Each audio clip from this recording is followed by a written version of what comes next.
get the recorder going here.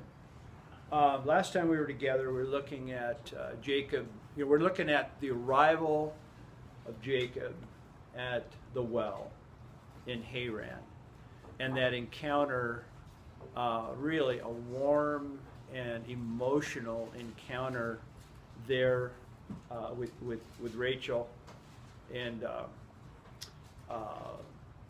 what occurred there. And what we're looking at is from the perspective from Jacob. My guess, he's thinking mission accomplished.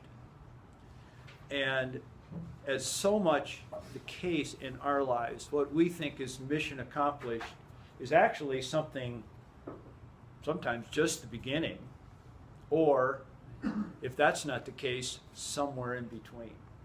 And it just so happens to hit us, this section, chapter 29, 11 through 12, at a time in the year where we're thinking about the year ahead.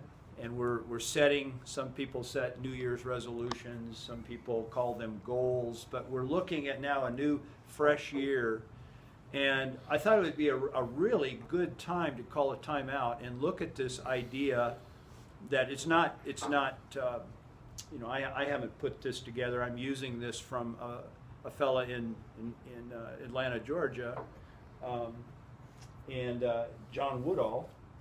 But this idea of life map, and I've gone through this. I've really enjoyed it, and I use this occasionally. And I thought it would give us opportunity to call time out and look at our lives. So last time we were together, 2 weeks ago, we looked at sheet 1, and sheet 1 was I call it the 5, and 5 sheet, because on that sheet there are 4 blocks, and I ask you to identify, take the sheets home and identify up to 5 key events and up to 5 key relationships that you've had in your life up to now, and that's why you call it 5 and 5.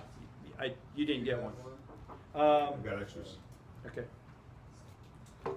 Here you go, Jeff. Yeah. Oops, sorry.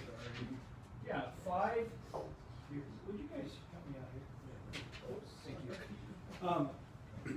5, up to 5 key events and up to 5 key relationships. And those are the 2 categories. And then there are two aspects of each of those categories. One is a positive, which are the upper 2 blocks, and then a negative impact, something that negatively impacted you in prior times, and to post those. So 5 and 5, and then place those in the appropriate box. Were they a positive influence on your life and have dramatically influenced you in that regard, or rather, was that or was it a negative impact in your life and has influenced you in a dramatic way in that regard? So that's where we have come thus far. And what I'd like you to do, I know last week Bill said you continued on with this idea. I'd like you at your tables, groups of 4. I'd like you to, each of you, first of all, do you understand what it is? I've seen everybody's head nodding. Are you pretty clear on what this is about? The 5 and 5 in the 2 categories. And here's the blank sheet. So what I'd like you to do then at your table is each of you describe to the others at your table 1 key relationship or because of time, 1 key event that has dramatically influenced you in your life. And I thought it would be a good way to start this morning is that each of you go around and do that, and we'll take 10 minutes. We'll take about 10 minutes, and then I'll get together, and then we're going to do something with this information. Well, let's get back together, guys. I really hate to interrupt you. I realize you haven't gotten around with everybody. We'll get other opportunity here, but just overhearing a little bit about what's going on in your group, there's some powerful stories out there, and how, and it is so good and so healthy to bring these stories back up and to remember. And I was overhearing one story that, I mean, there was actually the emotion and the feeling in that story of what occurred at that time, and it's wonderful. And we'll have other opportunity, but because of time, I want to get to this next section so you can carry this idea on. So we're looking at key events in our lives and key relationships that have shaped us. That's what we're doing. And what I'd like to do now is move over. Okay, what are we going to do with this information, and where are we going to put it? Well, that's this next really cool tool. So it's a life map, and this was put together by John Woodall, who's a pastor at North Point Church in Atlanta, Georgia. And John leads he does many things there, of course, but one thing he does is he leads a course for men in their church called Seven.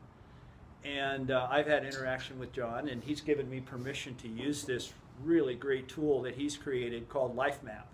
Where John got it, I don't know. Maybe he authored it. I don't know. But I've done this, and if I could get Bill, could I ask you to hand these out? You can ask me. Please. And notice I put on here pencil recommended, because life map changes, and also I'd recommend maybe, so you don't mar up this final sheet, because this is something you're going to want to keep. This is mine right here, and I realize you can't read it, but I'm going to use mine as kind of an example of how to use this data that you've already had down on the 5 and 5 sheet. I was going somewhere with that and I forgot. So what this is a graph. Oh, use a piece of scratch paper, a graph, at first, and then put your final date on here, so you just don't have so many eraser marks. Not that I can't give you another sheet, but there's going to be a lot of editing going on, and that's why pencil is good. You can put it in your copier. Yes, you can. Yeah. Practice piece. And because we have permission, you can do that. Absolutely. So the way this is put together, notice down here at the bottom, it's a timeline down here. And I've got this broken in. This is something I contributed to this, this idea that John has put together. But notice I've got down here the stages of a man's life. You know, there's an early, and these blocks are 2.5. Why it's 2.5 is a whole other story I won't go into. But notice it's 100 years long. It's 100 years, and there are seasons in a man's life that we've talked about in prior times. So this isn't new information. But there's the developmental years. There's the adolescent years early on, and then in manhood, the first is what, man, and then mentor, and then bless. And what characterizes those years as a man are the 3 words: do, show, and bless. We've talked extensively about that in our, and it just so happens that in our culture, what is valued is the do, and we really very seldom move beyond that. But what you can produce is where the culture adheres value to. So what I'm suggesting is there's much more in our lives, gentlemen, than do. The ability that we have later as we grow and we become proficient in whatever we're doing, we have the ability to show. And as we age, we lose the ability to do, and that ability to show becomes more dominant. And then as later on, as we grow in wisdom and understanding, we have what we have left, which is the frosting on the cake, is the ability to bless. And we've done that in this group. We've given each of you opportunity to bless each other and receive blessing from each other. And it is so downplayed in our culture, but it is so dominant in the scriptures. The patriarchs blessed. And it's not that they couldn't show anymore, but the blessing becomes the dominant, and that's where I get the term life-giving. To be able to stand and receive a blessing from another individual is a powerful thing, and there is example after example in the scriptures. So that's the timeline. We're all on that timeline. We're primarily in this section right in here. That's kind of the area we are now, but there's prior history.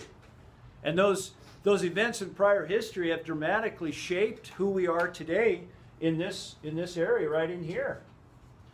So on the vertical scale, notice there's there are two scales. There's a negative. The lower is -2 to 10, with 0 being in the middle, and I'll explain the no feel zone in just a minute.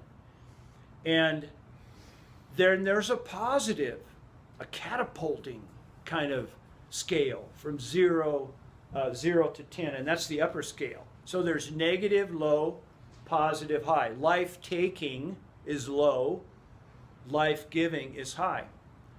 And then there's this no feel zone, which I've put in there is just a placeholder that within that area, these are not dramatic events. I'm suggesting that defining moments, life-changing moments occur outside of that no feel zone, because feeling and emotion is part of it. And indicated here even this morning in this room as I've listened to you tell some of your stories. So what we do with the data is simply this. We take the 5 and 5, or whatever number you have, and begin by plotting at emotional level a time in life when this relationship or this event took place. And that would be where you'd find that is in the timeline below, whatever time that was in your life, 8 years old, 20 years old, whatever it was. And then plot a vertical point on that graph. Was it negative? If so, what was the emotional level, the level of negativity? Or was it positive, and what was the degree on a scale of 0 to 10 of the positive?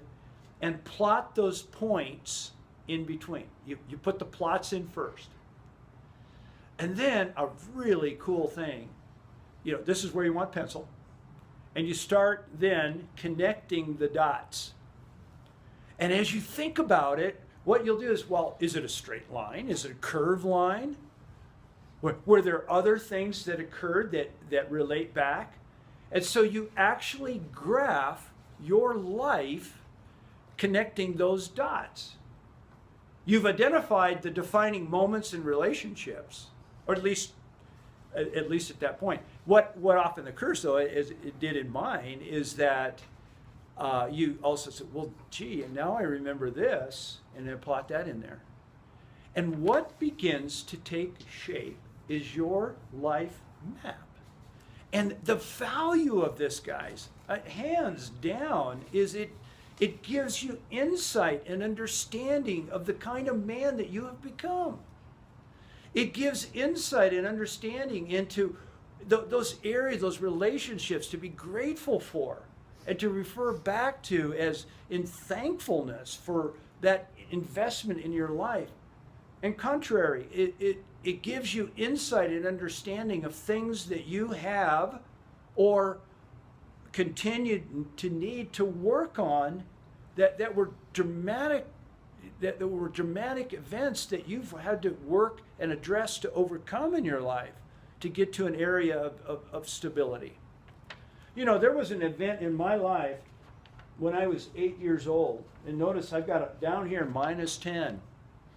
-10. It was a dramatic event that occurred in my life when I was 8 years old. I think 7 or 8. that I've talked about in this group that dramatically affected my life. And for years and years, I couldn't even talk about it. But I know now that is one thing that has actually shaped me for good. But it was a negative event. And then, I've got my life graphed here. And then what you can do is put little notes on here, a line, and I've got the word sports on there. The line. I found a way in my younger life to put sports as a way to build confidence in me that I so much lacked. I was able to use sports. And so when I did this, I was able to identify this. And it helps you understand. It will help you help others in your interaction with other people. It's a wonderful tool. And I'd like to give you guys opportunity. So this is your homework. And to what degree you value this, to what degree you want to put effort is totally up to you. But it's something that I have used and I continue to use. I have this with me. I have this in a place where I know where it is. And I've got it up to date. I'm 60 this year, and it doesn't take much to update it. And in fact, when I updated it for this time here, I actually changed the curve a little bit on this one. I used a pencil. I erased the other pencil. Now, the other pencil mark, because as of the day that I did this, I'm seeing things a little bit different, still in my 60s. So it has reason to flex and change. This has stayed the same. And it is just it's an opportunity for you, and you can do with it what you wish. And we'll see you next week.